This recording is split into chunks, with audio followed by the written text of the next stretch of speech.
Tu n'as pas raté ta chance. Aujourd'hui, littéralement tout autour de toi voudrait te faire croire que tu as raté ta chance et que c'est trop tard, mais c'est juste pas vrai. Bienvenue dans Éclore, le podcast pour les esprits créatifs et les âmes d'entrepreneurs qui veulent juste vivre la vie dont ils ont envie et être heureux. Moi c'est Kana, j'ai créé ma première entreprise à mes 18 ans, je suis aussi créatrice de contenu et conférencière depuis récemment, et aujourd'hui on va parler du fait que tu n'as pas raté ta chance. Pourquoi est-ce que je parle de ça aujourd'hui? Tout simplement parce que récemment j'ai eu beaucoup plus de messages que d'habitude sur Instagram et tout ça. Je pense que c'est dû au fait que j'ai fait une conférence récemment, de gens qui me disent j'aimerais trop faire ça, mais... et une des raisons, un des gros mais, ou alors j'aimerais trop créer mon entreprise, créer ma chaîne YouTube, je sais pas, lancer quelque chose, voilà, faire 1 milliard de choses.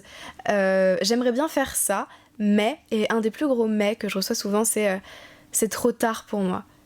C'est trop tard, il y a déjà trop de gens qui l'ont déjà fait, c'est trop tard, j'ai plus l'âge, j'aurais dû le faire quand j'étais ado, j'aurais dû le faire quand j'étais jeune adulte.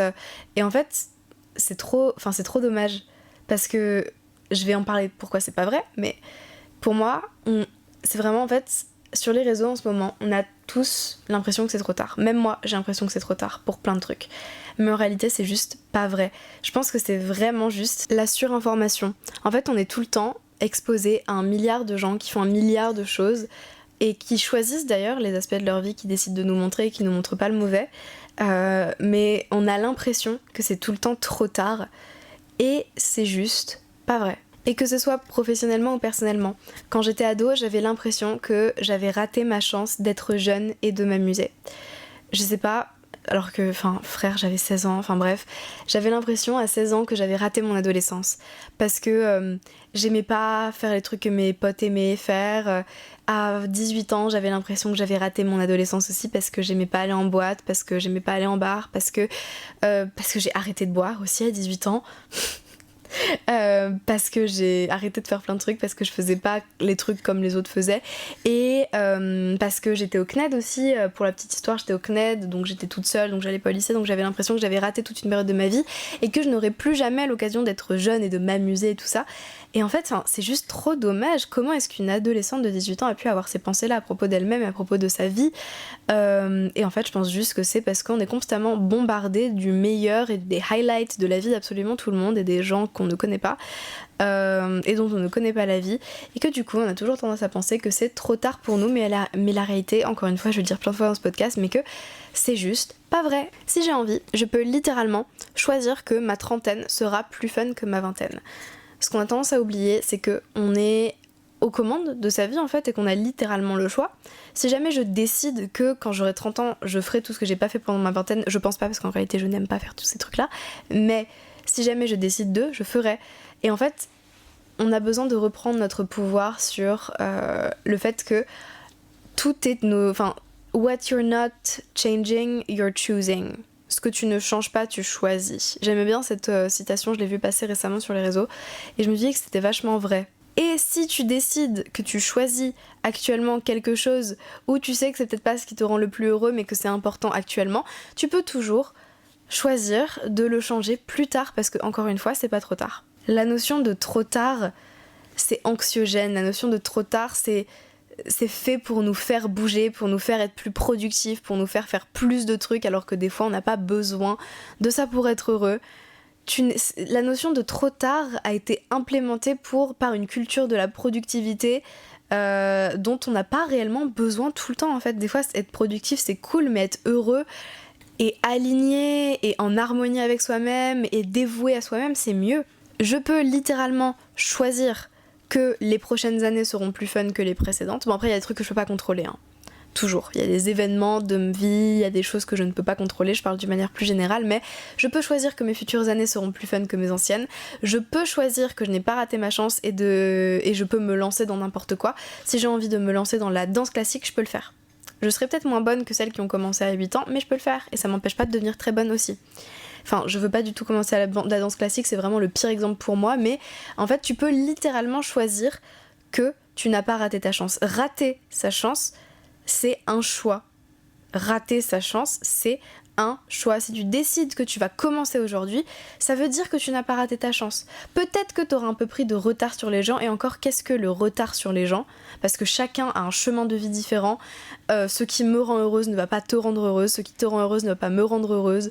Ce que j'estime être réussir n'est pas ta vision de la réussite, et ta vision de la réussite n'est pas la mienne. Donc la notion d'être en retard sur les autres n'existe pas déjà.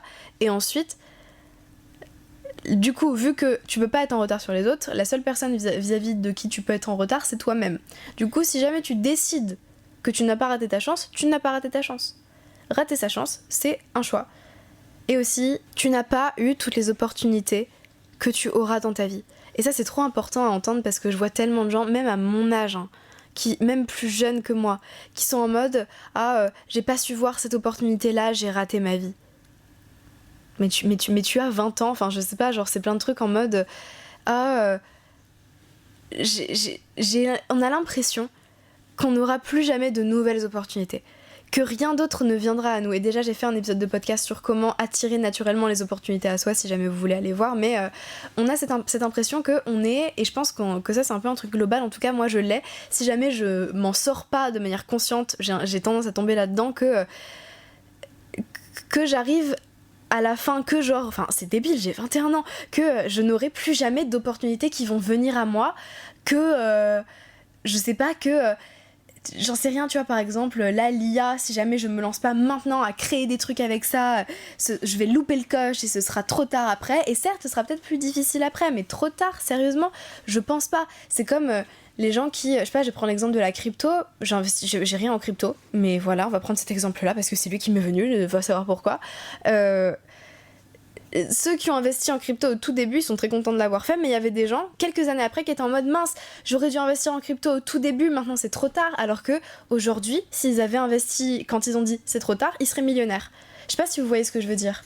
Tu n'as pas eu toutes les opportunités que tu auras dans ta vie, et ce n'est pas trop tard pour saisir les opportunités.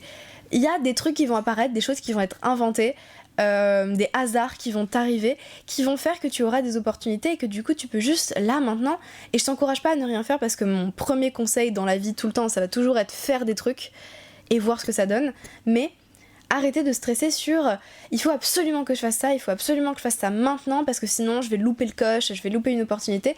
Ça peut être très bien de se mettre un taux de pression un peu sain sur ces trucs là, sur le il faut que je fasse parce qu'effectivement beaucoup de gens vont le faire si je le fais pas, il faut que je me forme maintenant pour ne pas prendre de retard et tout. Ça, c'est des notions qui sont somewhat vraies, mais c'est pas des vérités universelles.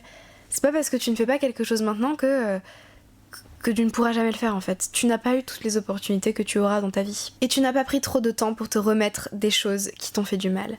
On a tendance à se sentir coupable de la longueur des pauses qu'on prend, de la longueur du temps qu'on met pour se remettre de choses et pour être réactif. Je sais pas comment dire.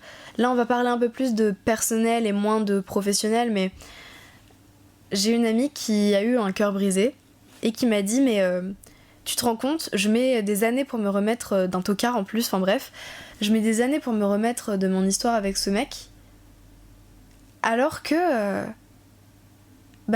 si ça se trouve, si j'avais pas été heartbroken comme ça, si j'avais pas été dans le mal comme ça, j'aurais déjà rencontré quelqu'un d'autre et j'aurais déjà rencontré l'amour de ma vie. Et en fait, je trouve ça trop triste comme manière de voir les choses, parce que la longueur du break que tu as besoin de prendre pour ta santé mentale, c'est ce que tu as besoin de prendre pour ta santé mentale. Et parfois, il faut faire attention à pas tomber dans l'apathie, à pas tomber dans les excuses et dans je suis prête, mais je dis que je le suis pas parce que ça me fait sortir de ma zone de confort. Faut trouver un juste milieu, mais ne t'en veux pas par pitié d'avoir eu besoin de prendre une pause.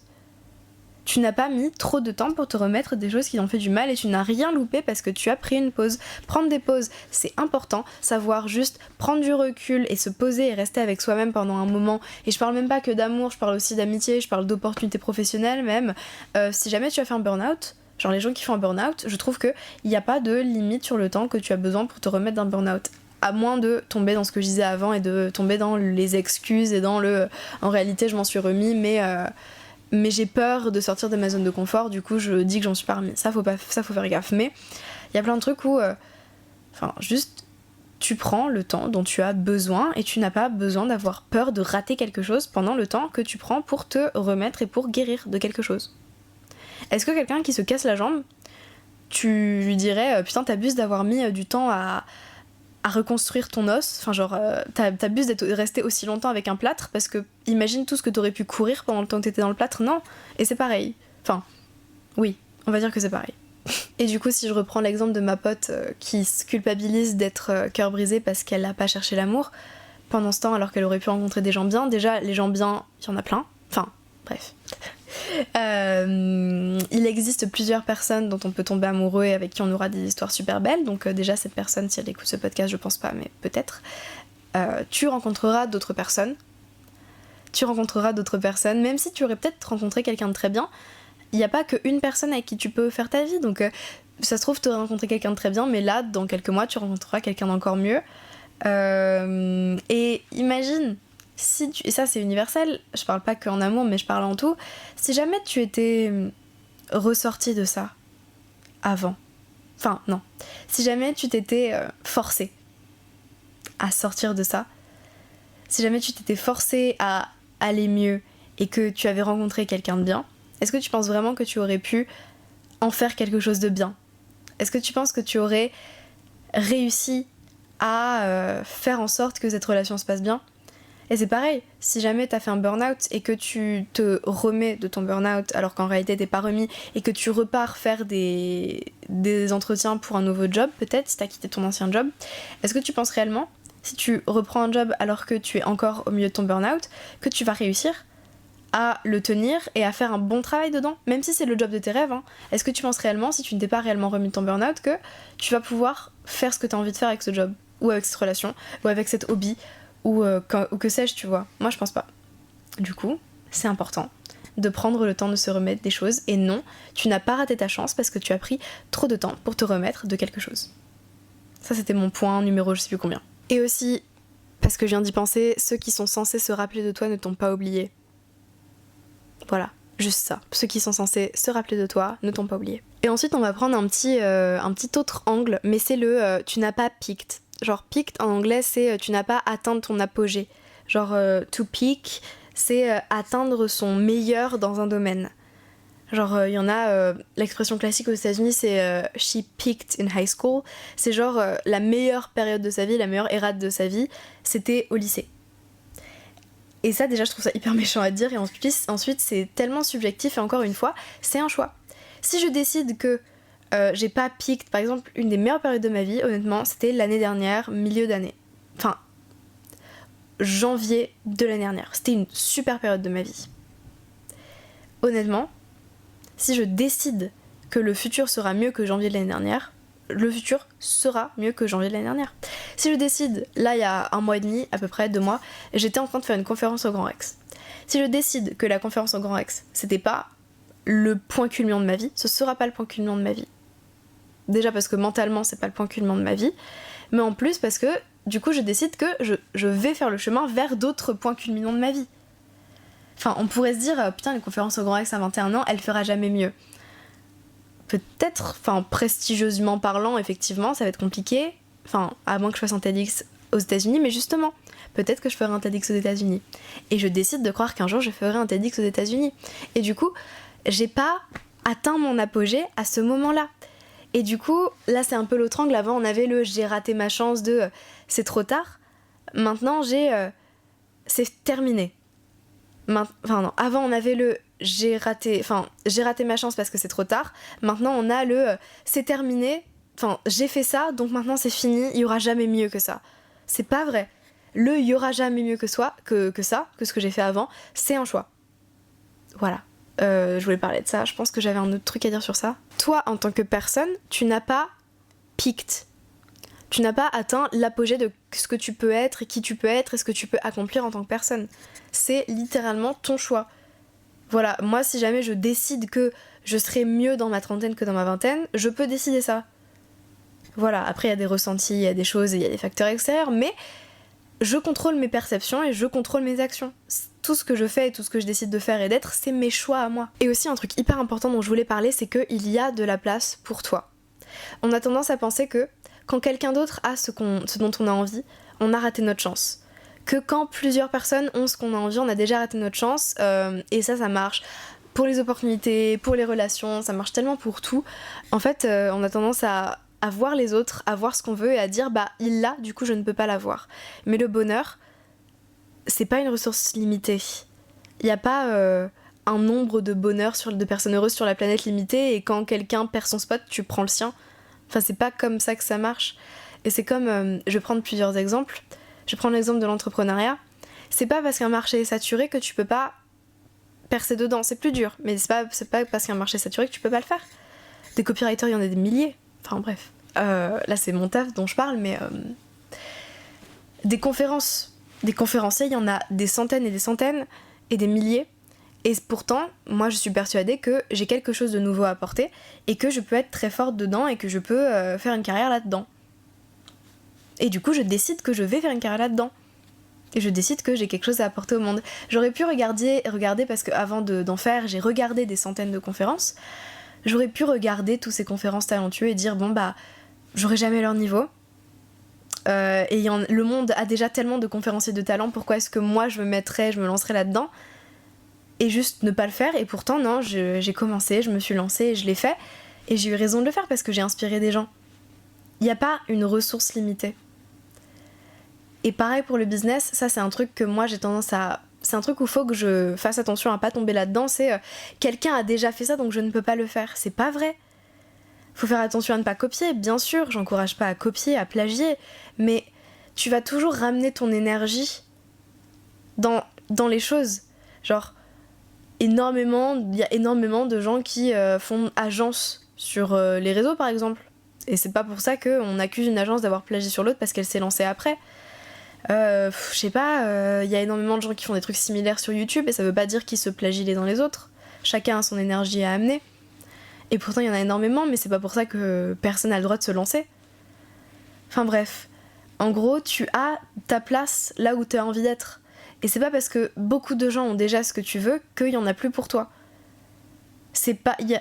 beaucoup de choses, on a tendance à penser à beaucoup de choses en termes de ressources limitées, alors que c'en est pas. Ce qu'il faut vraiment retenir de cet épisode, c'est que ce n'est pas trop tard, tu n'as pas raté ta chance et il y a de la place pour toi. Si jamais cet épisode t'a plu ou qui t'a aidé, n'hésite pas à lui donner de l'amour au podcast, à la vidéo YouTube, à t'abonner, à me suivre sur Insta, c'est Kana-AKA.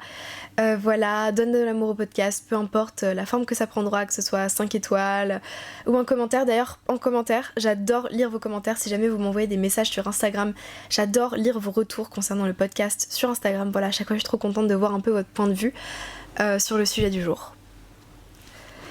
Et pour ceux du coup qui sont entrepreneurs, qui veulent scaler, qui veulent se lancer ou juste qui veulent se former et s'informer, j'ai créé une formation capsule gratuite. Capsule parce que c'est court, parce que c'est du contenu encapsulé et que du coup il n'y a que le nécessaire. Donc pour les entrepreneurs qui veulent bien vivre de leur activité et sortir de l'ombre sur leur marché, une formation capsule qui vous enseigne comment arrêter de faire l'erreur numéro 1 que vous faites et qui fait fuir vos clients. Comment créer une offre qui marche, peu importe votre marché, comment parler de cette offre pour que ça intéresse les gens et pour la vendre efficacement, et comment vendre cette offre avec un système hyper simple et pas prise de tête parce que j'aime pas la technique et que du coup j'ai simplifié mes systèmes et que maintenant je l'enseigne aux gens. Voilà, c'est le premier lien dans la description. Oula, j'arrive plus à parler, si ça vous intéresse. Voilà, et sinon, n'hésitez pas à donner de l'amour au podcast, peu importe la forme que ça prendra. Et moi, je vous dis à la semaine prochaine, parce que éclore, c'est toutes les semaines.